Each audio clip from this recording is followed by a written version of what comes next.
following Jesus. And you can't follow Jesus if you ain't living by the word.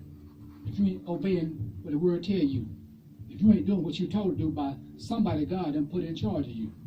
You want to be in charge, but you don't want to listen to nobody. That's what gets me. And I learned earlier, in our God's kingdom, in order to be a good leader, first you got to be a good follower.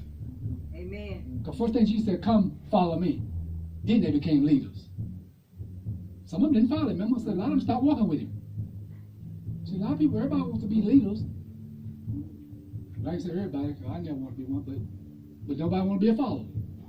They won't listen to nobody. Most people that want to be in charge don't want to listen to nobody. Everybody like to be in charge, but they won't listen to nobody else. That's pride. That's a bad spirit. That's what happened to the devil.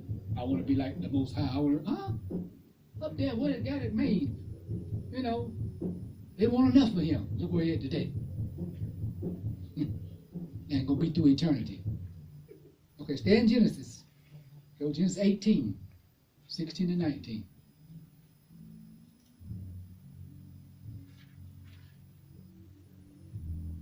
If you don't understand how important God paid attention to what you're doing, especially I tell you people, when you in leadership, somebody's watching you, somebody will follow you, because we all were created for that. It started with Adam and Eve. We all were created for that. See, God has order. Somebody's going to be in charge. That's why you got government. That's why you got boss in your job. That's why parents is the head of the household. You're the leaders. God hold you accountable. Train them up the way they should go. If you ain't doing that, see, first of all, I told you training somebody, you're supposed to be doing something too. What are you training them if you don't know what you're doing? Or if you don't know what you're doing, you ain't training nobody nothing.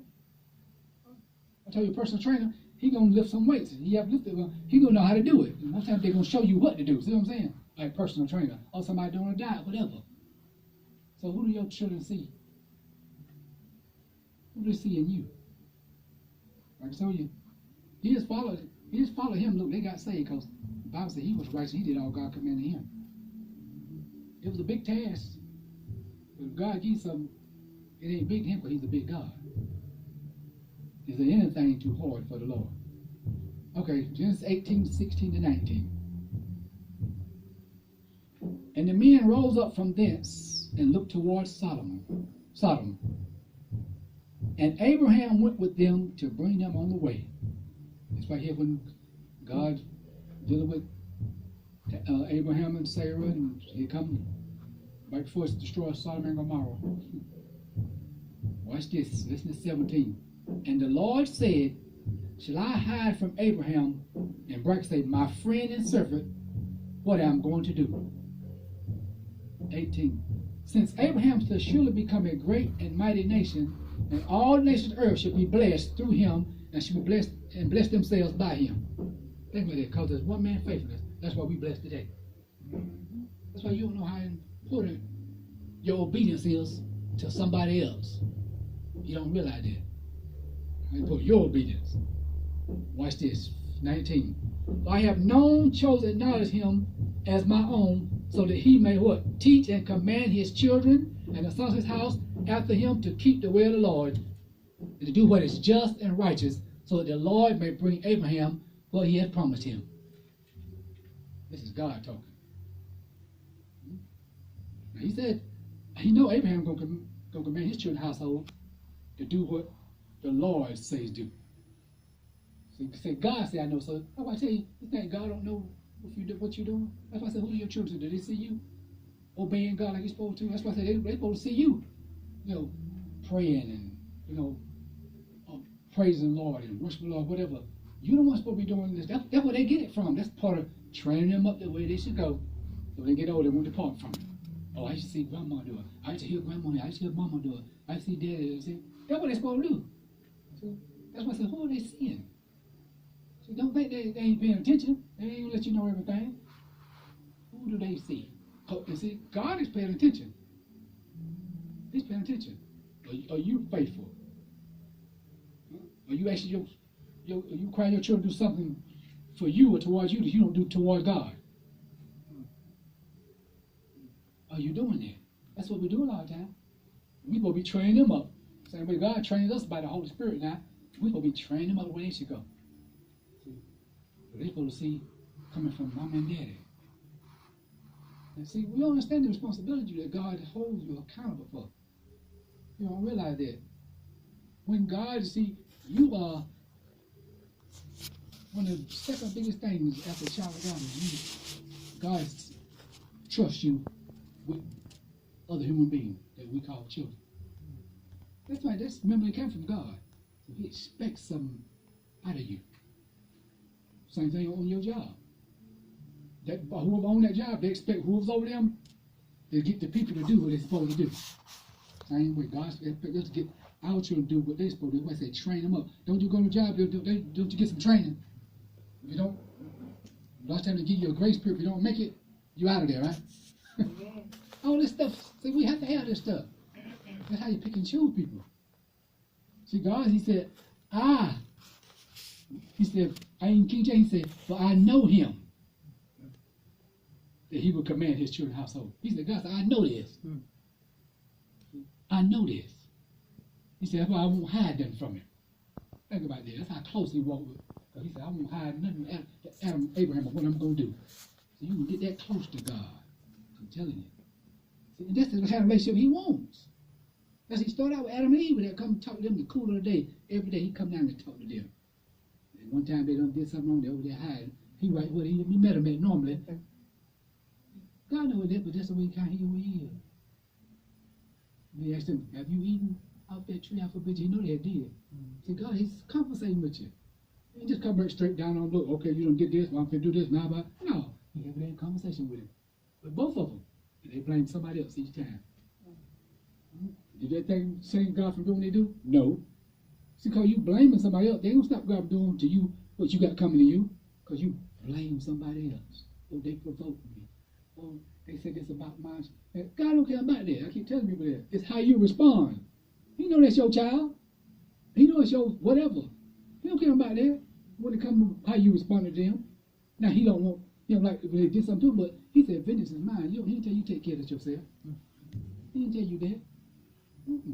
That's what we get in trouble, I'm telling you. If He tell you to do something, like Abraham did when they took Lot, He said, okay. He said Abraham took his people, went there, and got Lot back. See, he went there and got Lot back. He messed with Lot, see? That's what people understand. And He's supposed to do it that way. But we got to do stuff God's way. That's why I say, Julio, children sleep. Like I told that boy, he was just cuss everybody out. He said, hey man, Mr. Greene, my mama cuss out all my cooks, so all my brother. He thought, hey, she cuss out, I can cuss y'all out. But his mama did it. Oh, yeah, don't they children don't be paying attention to what you're doing, see how you respond to people. You think they don't hear you in that phone. You think they don't. But they do. They might not say nothing. So you come at them and then they'll throw it in your face too a lot of times. You really mad, do something to them. Listen to them. Sometimes God talking to you through them. Listen to them. He said Abraham is going to command his children and his household. You the one in charge. If we don't stand there, you can't let them do anything. This is God saying that. I know Him, that He will command His children and household. That means Abraham had a lot of servants after him, and they shall keep the way of the Lord. To do justice, this is King James. I keep telling people, you are in charge of your household parents. You're going to like anything going there. Then He say the way of the Lord. That something must not be the way of the Lord. He would say the way of the Lord. So you're going to let everything go in your household. You tell people, you're accountable for that. You don't want to open the door for the devil. You let everything go in your household. God hold you accountable, especially with them children. They're young. I don't care if they is in the Lord, but they still young. They ain't got the strength and the power like you talking about. We pray more. How you think they are? We've been walking with the Lord for years, talking about I still need to pray more, get stronger. What do you think they need? A covering. And you are their covering. See? Like when you got a fivefold minister or apostle, he got covering over churches. Then the pastor covering over. So everybody got a covering. God's ultimate covering, and Jesus our head to cover. It comes down. We cover under the blood. But we still got to do something on this earth because we got a devil we got to deal with out here. We forget there's a devil loose. Why do you think we got to bind him up, cast him out? He's loose. We forget that sometimes. He ain't tied, bound up yet in hell. There's a devil loose. There's a devil loose. So who do your children see? Let's go to 2 Chronicles 7. It was in 6 instead of Sunday school, but we were in 7 and 10. 2 Chronicles 7, 15 to 20.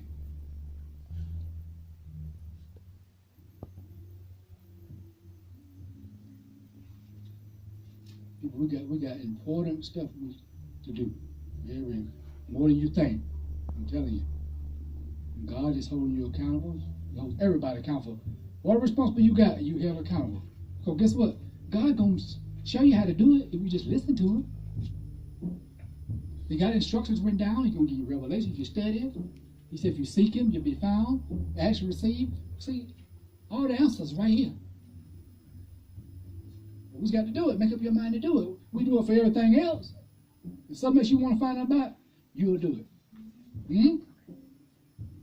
You'll do it. Someplace you want to go, you'll get the itinerary, whatever. Make plans. We're going to do the same thing when it comes to things of God. That's why I say you're more lovers of pleasure than lovers of things of God. But you do whatever it takes to get that information. Okay, how many people you got to call, how much stuff you got to look up. Ain't nothing wrong with that. But he said, what about when it's time to do my work? I don't understand. Stop saying that. I'm saying that God, ask God for understanding. Okay, 2 Corinthians 7:15-20. This right here come after that favorite verse, which quote all the time. If my people was called by name, 14. Then look what happened after that. This is God. Now my eyes will be open and my ears attentive to prayer offered in this place. For I have chosen and sanctified, set apart for holy use this house, that my name may be here forever, and my eyes and my heart will be here perpetually. As for you, Solomon, see, you have to tell him something now.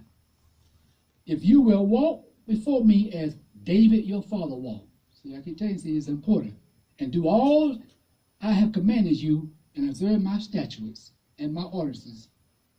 Then I will establish the throne of your kingdom, as I covenanted with David your father, saying, there shall not fail you a man to be ruler in Israel. But if you people turn away and forsake my statute and my commandments, which I have set before you, and go and serve other gods and worship them, 20, then I will pluck Israel up by their roots out of my land, which I have given them, and this house which I have hallowed for my name will I cast out of my sight, and will make it to be a proverb and byword among all the nations. I said, he listened to his prayer, told him thing. He said, oh yeah, I do that, but you got a condition. If you obey me like your father did, I keep telling you, who do your children see? You see, a lot of stuff God did was Solomon. A lot of people said because of David. See, he said, do like your father did. David did now. Obey me. He said, David obeyed all my commandments. Even though he messed up himself, what he knew, he did. God said it many times in that. That's why I said you'll have a throne forever. Same throne Jesus is going to be. Because Jesus came through the lineage of David in the natural. That's why I said, see, and you go back and read what David tells Solomon, look, just walk right before God. So I got to walk. See, that's what you're supposed to be telling you, but you got to be doing it. And God told him, like your father. See, if you will walk before me, it's King James. As for thee, if thou wilt walk before me as David thy father. See, God, I keep telling people, God knows if you're doing what you're doing. You can say what you want to, we can come here and look all this and all that. But God knows what you're really doing if you obey it. Then he said, like your father David. So God knows. See, God knows. So David, like I said, when I first got saved, said you can have, act one way at church, act one way. See, God knows if you're doing what you're supposed to be doing. And wait and see the way God talks about David. God talks to somebody about you. You know that, did you? And God talks to people like that. Same way he talking to him. God talks to somebody about you. Oh yeah, he'll tune somebody in on you. And guess what? He also show people some things. Oh, I'm telling you, some people, you walk that close to God, God will show you something about people. You don't stand there. It ain't for you to go around and tell everybody now. He'll tell you to pray for them or go get them a word and speak with somebody else. But that's what God, how much he loves us. Who do your children see in you? See, Solomon had to see something. His father growing up, because David walked upright before God. Oh yeah. It doesn't matter how you got here, where you came from. You remember how Solomon came from a husband. His mama, remember the daddy. Actually, David got him from a dead man he had killed. But that don't mean nothing. God still used him.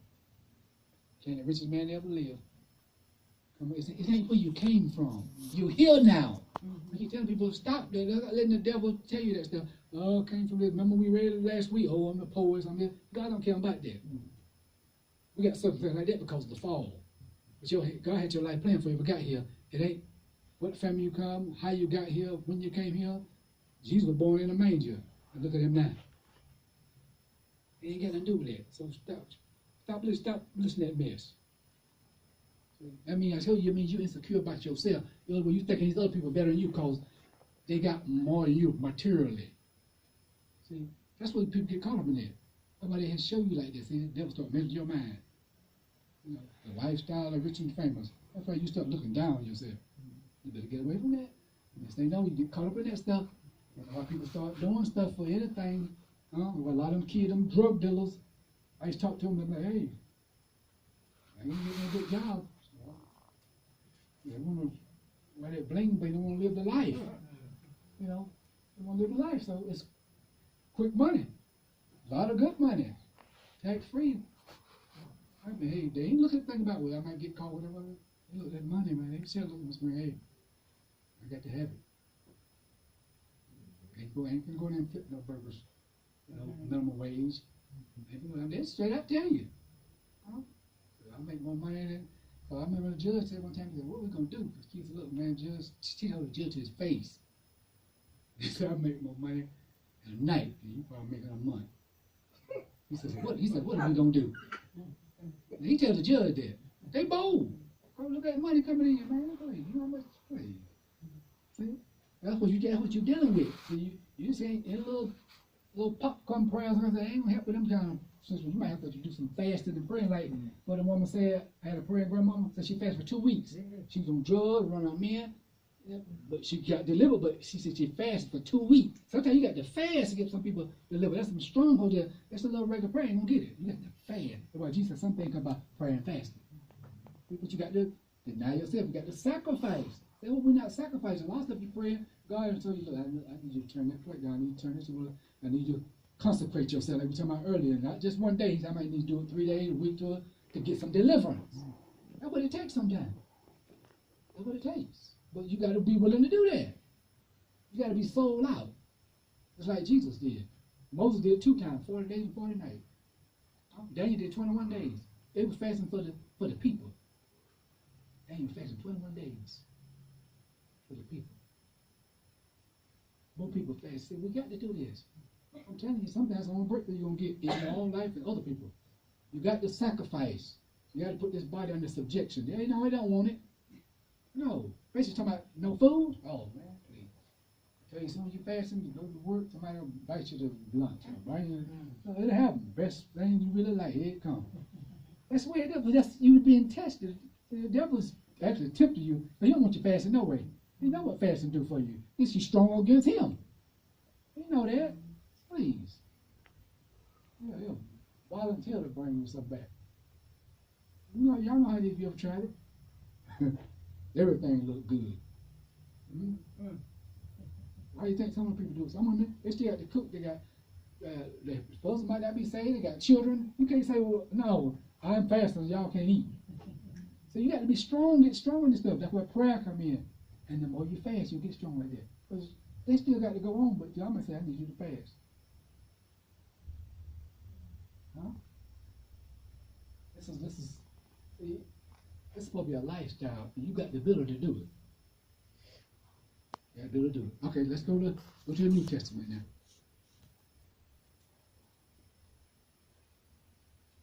See, when you say who your children see in you, I'm telling you, God knows your children got to see Christ in you.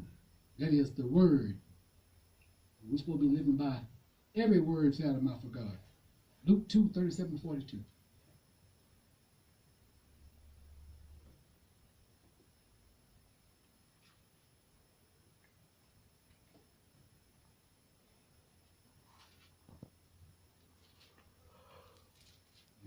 You can't understand. You should be your children's first role models. You should want to be like mama or daddy, whoever's in their life.